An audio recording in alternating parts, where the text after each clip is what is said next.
अस्सलाम वालेकुम मेरे दोस्तों। आज की वीडियो में हम बात करेंगे पावर सीमेंट के बारे में। और इस कंपनी को सिलेक्ट करने का मकसद ये था कि काफ़ी सारे दोस्त जो है ना वो इस कंपनी के बारे में उनको एक अ, सवाल था कि क्या इस कंपनी में इन्वेस्टमेंट करनी चाहिए या नहीं। और उसकी मेन रीज़न ये थी कि इसका रेट जो है वो बहुत कम है, यानी कीमत जो है इस वक्त उसकी बहुत कम है। तो इंशाल्लाह मैं इसके बारे में एक बड़ी आसान अल्फाज में कोशिश करूंगा कि जितनी डिटेल्स आपको बता सकता हूँ बताऊं। तो चलें आगे बढ़ते हैं। सबसे पहले अगर हम छोटी बात करें कि इसके ऊपर क्या कॉल बनती है, तो दोस्तों फ़िलहाल जो है 10 रुपये का ये शेयर है और 10 रुपये के हिसाब से शॉर्ट टू मीडियम टर्म में इसके ऊपर एक न्यूट्रल ओपिनियन है कि इसके शॉर्ट टू मीडियम टर्म में इसकी कीमत में इजाफा होने के चांसेस काफ़ी कम है। अलबत्ता लॉन्ग टर्म में ये है कि एक पॉजिटिव ओपिनियन रखा जा सकता है और 20 रुपये तक एक्सपेक्ट किया जा सकता है कि ये 3 से 5 साल में ये टच कर ले। और इस तरह ये जो है इसमें 100% अपसाइड पोटेंशियल है। लेकिन इसमें जो सबसे इम्पॉर्टेंट चीज़ है वो ये है कि ये एक हाई रिस्क इन्वेस्टमेंट है, इसमें रिस्क काफ़ी ज़्यादा है। तो अच्छा दोस्तों, अब ये है कि हम थोड़ा सा इसके बिजनेस को एनालाइज करेंगे और देखेंगे कि इसके बिजनेस में कौन कौन से डिफरेंट एस्पेक्ट्स हैं जो इसके बिजनेस को अफेक्ट करते हैं और जिसकी वजह से जो है ये एक हाई रिस्क इन्वेस्टमेंट बनती है। तो सबसे पहले दोस्तों इसका अगर हम थोड़ा सा एक जायज़ा लें, कंपनी का ओवरव्यू लें, तो इसमें यह है कि इसके जो टोटल शेयर्स हैं वो बहुत ज़्यादा हैं। मतलब 1063.41 मिलियन, मतलब कि 1 अरब, और तकरीबन 1 अरब से ज़्यादा जो है इसके शेयर्स बनते हैं। 1981 में ये कंपनी जो है वजूद में आई थी दोस्तों, और उसका पुराना नाम जो था अल अब्बास सीमेंट था। 2006 में ये कंपनी जो है आरिफ हबीब ग्रुप ने ख़रीद ली थी और फिर ये अल अब्बास सीमेंट के नाम से ही चलती रही। अलबत्ता जो इसका पुराना प्लांट था वो 2017-18 तक वो काम करता रहा, लेकिन 2019-20 में कंपनी ने एक बहुत बड़ा स्टेप लिया और एक बहुत बड़ा और नया प्लांट एस्टेब्लिश किया। और मौजूदा सूरत हाल दोस्तों ये है कि इस वक्त जो पुराना प्लांट है वो फ़िलहाल कंपनी यूज़ नहीं कर रही, और जो बिल्कुल इन्होंने नया ब्रांड न्यू प्लांट लगाया है वो इस्तेमाल हो रहा है। और जो है ये प्लांट जो है दोस्तों नूरियाबाद एक जगह है, जो आप सब जो कराची से हैं उनको अच्छी तरह पता होगा। कराची और हैदराबाद के दरमियान में ये एक नूरियाबाद इंडस्ट्रियल एस्टेट है, वहाँ पे ये एस्टेब्लिश है डिस्ट्रिक्ट जामशोरों में। और इसका जो प्रिंसिपल बिजनेस है दोस्तों वो है सीमेंट बनाना और सीमेंट बेचना। और जो एनुअल कैपेसिटी है इस वक्त जो नए प्लांट की वो है 2.25 मिलियन, मतलब 22,50,000 मैट्रिक टन पर ईयर। और आरिफ हबीब ग्रुप जो है वो इस कंपनी का मेजर ओनर है, जो कि 51% से ज़्यादा शेयर्स आरिफ हबीब ग्रुप के पास हैं। तो ये इस कंपनी की एक ब्रॉड पिक्चर थी दोस्तों। अब आगे जो है इसका जो मेन जो रिस्क है वो है कंपनी का कर्जा, जो डेट है कंपनी के ऊपर, और उस वजह से ये एक हाई रिस्क इन्वेस्टमेंट है दोस्तों। ये जो नया प्लांट लगा है उसके लिए आरिफ हबीब ग्रुप ने बहुत बड़ा कर्जा लिया है, जिसको बैक किया गया है नेशनल बैंक ऑफ पाकिस्तान से, और टोटल कोई 10 से ज़्यादा बैंकों ने मिलकर ये एक सिंडिकेट लोन दिया है कंपनी को, जो कि 16 अरब 20 करोड़ रुपए का है। और ये जो लोन है ये 10 सालों में अदा होना है दोस्तों। पहले 4 साल में ये 6 मंथ काइबर प्लस 1.5% जो है इंटरेस्ट वो सिर्फ इसने पे करनी है। उसके बाद जो अगले 6 साल हैं उसमें 12 6 मंथली इंस्टॉलमेंट्स में, जो कि तकरीबन 1.35 बिलियन या 1.35 अरब रुपए की एक इंस्टॉलमेंट बनेगी जो इन्होंने अदा करनी है। और उसके साथ साथ जो है ये एक डाइमिनिशिंग मुशारका अरेंजमेंट के तहत जो है ये लोन है, मतलब जैसे जैसे लोन कम होता जाएगा तो इंटरेस्ट भी उसका कम होता जाएगा। और इस तरह जो है अगले 6 सालों में जैसे जैसे कंपनी जो है लोन अदा करती जाएगी तो उसका जो है इंटरेस्ट एक्सपेंस भी कम होता जाएगा। इसके अलावा जो है 3.7 अरब के और लोन्स भी हैं कंपनी के ऊपर, तो टोटल जो है तकरीबन 19 अरब रुपए का जो है इस वक्त कर्जा है।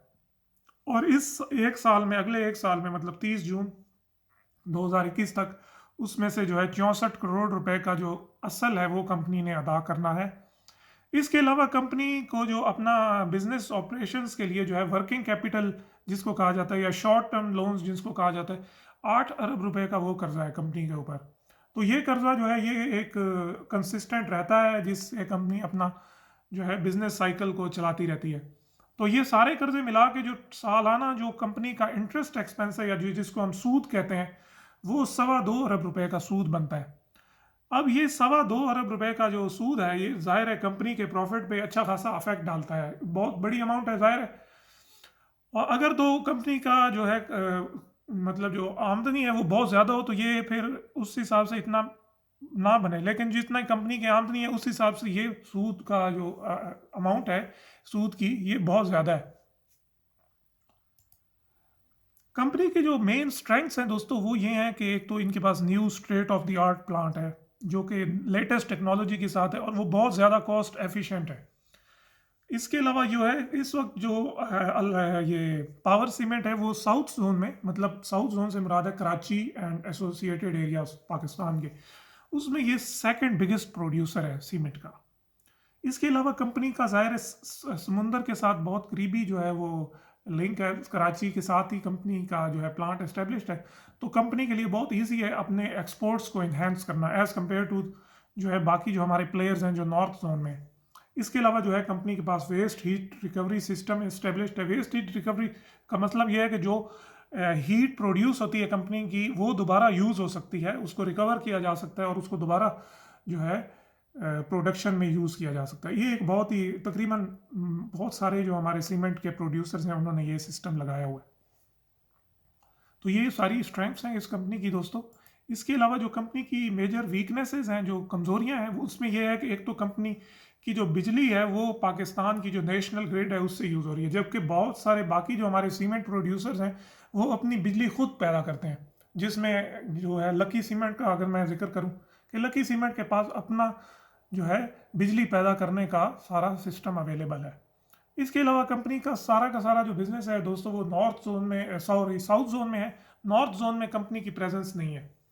इसके अलावा जो है कंपनी का अपना ज़ाती कोई लॉजिस्टिक नेटवर्क नहीं है, जिस तरह के कोई अपने ट्रक्स हों या अपना कोई सिस्टम हो जिससे कि कंपनी अपनी डिस्ट्रीब्यूशन करे, और इस वजह से कंपनी रिलाय करती है प्राइवेट डिस्ट्रीब्यूटर्स पे। तो इन वीकनेसेस की वजह से जो ये है कि इसको थोड़ा सा डिसएडवांटेज है as compare to other big players. और जो साउथ जोन में दोस्तों बिग प्लेयर्स हैं, वो जो सबसे बड़ा प्लेयर है वो है लकी सीमेंट, जो कि नॉर्थ और साउथ दोनों में प्ले करता है। लकी सीमेंट का जो प्लांट है वो भी हैदराबाद और कराची के बीच में ही है। दूसरा बड़ा प्लेयर जो है साउथ जोन में वो अटक सीमेंट है दोस्तों, जो कि अटक ग्रुप ऑफ कंपनीज की कंपनी है, और इसका हब जो लसबेला के डिस्ट्रिक्ट में है वहाँ पे इसका प्लांट है। और तीसरी छोटा एक प्लेयर है साउथ जोन में जो कि ठट्टा सीमेंट है। इसके अलावा भी कुछ छोटे प्लेयर्स हैं जिनका जिक्र मैंने मुनासिब नहीं किया, जिस तरह दीवान सीमेंट का साउथ जोन में थोड़ी सी प्रेजेंस है, और इस तरह कुछ और एक दो हैं, लेकिन मेजर यही है। अच्छा दोस्तों, अब आ जाते हैं जो मेन हमारा जिक्र है कि कंपनी का इन्वेस्टमेंट जो केस है वो क्या है, प्रॉफिटेबिलिटी सिनेरियो क्या है। दोस्तों जो अभी 3 महीने गुजरे हैं पिछले इस साल के, मतलब फाइनेंशियल ईयर 2020-21 के, उसमें जो कंपनी ने टोटल जो सीमेंट बेचा है वो है 3,94,000 मैट्रिक टन, जो कि तकरीबन 70% कैपेसिटी यूटिलाइजेशन बनती है दोस्तों। इस तरह जो कंपनी को रेवेन्यू हुआ है वो है 3.25 अरब रुपए का, और इस 3.25 अरब रुपए के रेवेन्यू के हिसाब से अगर हम देखें तो पूरे साल का जो रेवेन्यू बनेगा वो तकरीबन 13 अरब रुपए का बनेगा। और जो नेट प्रॉफिट हुआ है कंपनी को, जो कि नहीं हुआ, एक्चुअली लॉस हुआ है, माइनस मतलब 96 मिलियन, यानी 9 करोड़ 60 लाख रुपए का नुकसान हुआ है 3 महीनों में। अब ये जो नेट प्रॉफिट या लॉस है, इसको दोस्तों अगर देखा जाए तो इसका मतलब ये है कि कंपनी जो अपना, अगर कंपनी को इसी तरह ये लॉस होता रहा अगले 9 मंथ्स में, तो जो कंपनी है वो अपना जो इन्होंने प्रिंसिपल पेमेंट करनी है लॉन्ग टर्म लोन की, जो कि मैं आपको पहले से बता चुका हूँ, और दोबारा एक दफ़ा आपको, ताकि आप लोग जो है वो साथ रहें, जो है ये 640 मिलियन की जो 64 करोड़ रुपया कंपनी ने देना है वो कंपनी नहीं दे पाएगी अगर कंपनी को लॉस होता रहा तो। अब ये सिनेरियो जो इस वक्त है, अगर ये चलता रहा तो कंपनी को साल के एंड में यानी 30 जून 2021 तक जो साल गुजरा है उसमें 68 पैसा पर शेयर का लॉस हो जाएगा। और क्योंकि शेयर्स जो हैं काफ़ी ज़्यादा हैं, तो उस हिसाब से ये कंपनी जो जिस पोजीशन में है उसमें ये लॉस जो है काफ़ी ज़्यादा पड़ जाएगा कंपनी को। और इस वक्त जो मार्जिन कंपनी के ग्रॉस मार्जिन चल रहे हैं दोस्तों वो है 28%। मतलब ग्रॉस मार्जिन का मतलब ये है कि जो सेल्स हैं कंपनी की और उसमें जो कॉस्ट ऑफ सेल्स को जब हम माइनस करते हैं, जो पैसे अमाउंट पीछे प्रॉफिट बचता है, मतलब ग्रॉस प्रॉफिट, उसके जो मार्जिन हैं वो 28% है। इन अदर वर्ड्स दोस्तों के अगर 100 रुपए की सेल हुई है तो कंपनी को 28 रुपए का ग्रॉस प्रॉफिट हो रहा है। अब इस सिचुएशन को, अगर ये सिचुएशन चलती रही तो कंपनी जो है वो इस वक्त बहुत ही बुरी हालत में है। इस सिचुएशन को चेंज होना है। अब वो चेंज होने के लिए आगे हम 3 सिनेरियोज डिस्कस करते हैं। इनमें से अगर कोई भी सिनेरियो आता है तो कंपनी जो है वो बेहतर पोजीशन में आ जाएगी। नंबर 1 दोस्तों ये है कि कंपनी ने जो कैपेसिटी यूटिलाइजेशन थी वो थी 70%, जो कि मैं पीछे आपको बता चुका हूँ। अगर कैपेसिटी यूटिलाइजेशन कंपनी की 100% तक हो जाती है, मतलब कंपनी की जो प्लांट की कैपेसिटी है वो 100% अपनी कैपेसिटी पे यूज होता है और वो सीमेंट कंपनी सेल करने में कामयाब हो जाती है, तो अभी बेस केस सिनेरियो जो चल रहा है, सीमेंट का जो मैट्रिक टन है वो 10,000 रुपये का एक बेस केस सिनेरियो हम ले लेते हैं। ऊपर नीचे थोड़ा बहुत वेरिएशन होगी, लेकिन एक बेस केस के तौर पे अगर हम 10,000 रुपीज़ का एक मैट्रिक टन लें तो उसमें यह है कि हम 2 सिनेरियो लेते हैं। एक ये कि पहले 2 सिनेरियो में हमने सीमेंट की कीमत 10,000 रुपये मैट्रिक टन रखी और दूसरे में हमने 5% इजाफा किया कि अगर सीमेंट की प्राइस में इजाफा हो जाता है 5% तो 10,500 रुपये का मैट्रिक टन हो जाएगा। अच्छा, सबसे पहले अब दोस्तों ये वाला हम डिस्कस करते हैं सिनेरियो कि मार्जिन जो हैं वो वही रहेंगे 28% जो कंपनी ने, लेकिन कंपनी सिर्फ और सिर्फ जो चेंज आएगा, कंपनी का जो कैपेसिटी यूटिलाइजेशन है वो 100% हो जाएगी और उस हिसाब से जो कंपनी का नेट रेवेन्यू बन जाएगा वो 22.5 अरब रुपए का बनेगा और जो नेट प्रॉफिट है वो 2 अरब रुपए का हो जाएगा दोस्तों। तो इस तरह जो अर्निंग पर शेयर बन जाएगी कंपनी की वो है 0.95 पर शेयर। अच्छा, ये जो नेट प्रॉफिट है दोस्तों, इसमें एक चीज़ जो ऐड होती है वो है डिप्रिसिएशन। जो कंपनी का प्लांट है उसकी लाइफ जैसे जैसे कम होती है तो कंपनी एक उसके प्राइस को डिप्रिसिएट करती है और वो अपने प्रॉफिट एंड लॉस स्टेटमेंट में उसको डालती है, लेकिन एक्चुअली वो पैसे खर्च नहीं होते, वो एक अनरियलाइज्ड अमाउंट होती है। लेकिन वो कैश फ्लोज में, ये थोड़ी सी पेचीदा मैं बात कर रहा हूँ लेकिन जस्ट आपको समझाने के लिए कि आसान अल्फाज में यह है कि कंपनी को 2 अरब रुपए का प्रॉफिट होगा और जो अर्निंग पर शेयर बन जाएगी वो 0.95 है। अब इस सारी चीज़ को अगर आप मेरे साथ हैं तो प्राइस के साथ देख लें, 10 रुपये का शेयर है, कंपनी अपना जो लोन है वो भी देने में कामयाब हो जाएगी, उसके अलावा कंपनी के पास एक्स्ट्रा अमाउंट भी बच जाएगी। अब दूसरा सिनेरियो ये है कि कंपनी के मार्जिन में 5% इंक्रीज आ जाता है। इस सिनेरियो में ये है कि जैसे इधर 28% मार्जिन से तो मार्जिन 33% हो गए। अब उसमें क्या होगा कि कैपेसिटी यूटिलाइजेशन वही 100% रही, तो जो रेवेन्यू था वो तो 22.5 अरब रुपए का ही था, क्योंकि जो है हमने ऊपर वाली दोनों चीज़ें कॉमन रखी हैं। लेकिन जो प्रॉफिट है, क्योंकि मार्जिन बढ़ गए हैं तो कंपनी को जो नेट प्रॉफिट होगा वो 2.8 अरब रुपए का होगा। और इस सिनेरियो में दोस्तों जो अर्निंग पर शेयर है, बेसिक अर्निंग पर शेयर, वो 1 रुपये 75 पैसे हो जाएगी। और इसमें ये पिछले से बेहतर सिनेरियो है कि जो है ग्रॉस मार्जिन बेहतर हो गए। और तीसरा सिनेरियो दोस्तों ये है कि अगर सीमेंट की प्राइस में 5% इंक्रीज आ जाए और मैट्रिक टन जो है वो 10,500 का हो जाए, कैपेसिटी यूटिलाइजेशन वही 100% रहे और ग्रॉस मार्जिन वही 28% जो अभी कंपनी है वही रहें, तो इस सिनेरियो में कंपनी को जो नेट प्रॉफिट है वो 2.2 अरब रुपए का होगा और जो अर्निंग पर शेयर है वो होगी 1 रुपये 19 पैसे। तो दोस्तों ये सिनेरियो, इनमें से अगर कोई भी एक सिनेरियो हो जाए तो कंपनी प्रॉफिट में आ सकती है, लेकिन जो मौजूदा सूरत हाल है उसमें कंपनी लॉस में जा रही है। इस सारे सिनेरियोज में दोस्तों जो मजीद रिस्क कंपनी के साथ जुड़े हुए हैं, जो कि और लॉस को इंक्रीज भी कर सकते हैं, जो कि इस वक्त जो इस क्वार्टर में 9 करोड़ 60 लाख का नुकसान हुआ, उसमें यह है कि सेल्स डिक्रीज भी हो सकती हैं। कंपनी की सेल्स डिक्रीज 2 वजूहत से हो सकती है, या सीमेंट की प्राइस कम हो जाए या कंपनी का सीमेंट कम बिके। इन दोनों में से अगर कोई भी एक सिनेरियो हुआ तो सेल्स कम हो जाएंगी, जो कि एक बहुत बड़ा रिस्क है।